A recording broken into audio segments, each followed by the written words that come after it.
Puting Kalapati, Libutin Nitong Sandaigdigan ni Usman Awang, isang malayang salin. Sa mga pangyayaring walang kasakitan, kung saan ang tao'y naghihinalat tuwin ay may agam-agam, lumipad ang kalapati upang lakbayin ang sandaigdigan sa kanyang puting pakpak na hanap sa kapayapaan, habang sa gisag ng pagkakasundo'y patuloy na bumabandila. Puting kalapati, libutin itong sandaigdigan. Ang hanging panggabi, iyong panariwain. Ang mga bulaklak, iyong pamukat ka rin. Itong aming mga labi, iyong pangitiin. Pagkat sa iyo na ang pag-asa ay di nawala, sa iyong hininga, hanging sariwa nagmula. Itong sandaigdigan, paniwalain mo sa kapayapaan, habang puso'y pumipintig sa gabi ng katahimikan. Ngunit ikaw na palamara, tulad ng alabok, humayo ka't mawala, pagkat mundumo't bantayog ay gumuho na. Ngayon ay may bagong hinagap na kay ganda, bilang refleksyon nitong buhay na mapayapa.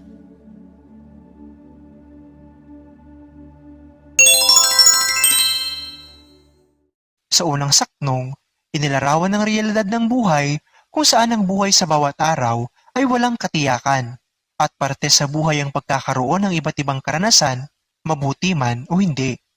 Ang kalapating nabanggit ay sumisimbolo ng kapayapaan at pag-asa, kung saan ito ang pangunahing instrumento sa pagkakaroon ng buhay na may kabuluhan. Sa panahong ang mga tao ay nalilito at hindi tiyak sa mga nangyayari sa mundo, tanging ang puting kalapati ang nagbibigay ng pag-asa sa mundo. Sa kanyang malayang paglipad, nabigyan ng bagong pag-asa at bagong umaga ang mga mamamayan. Pag-asa na makapagpapasundo ng lahat ng bagay o kapayapaan sa mundo.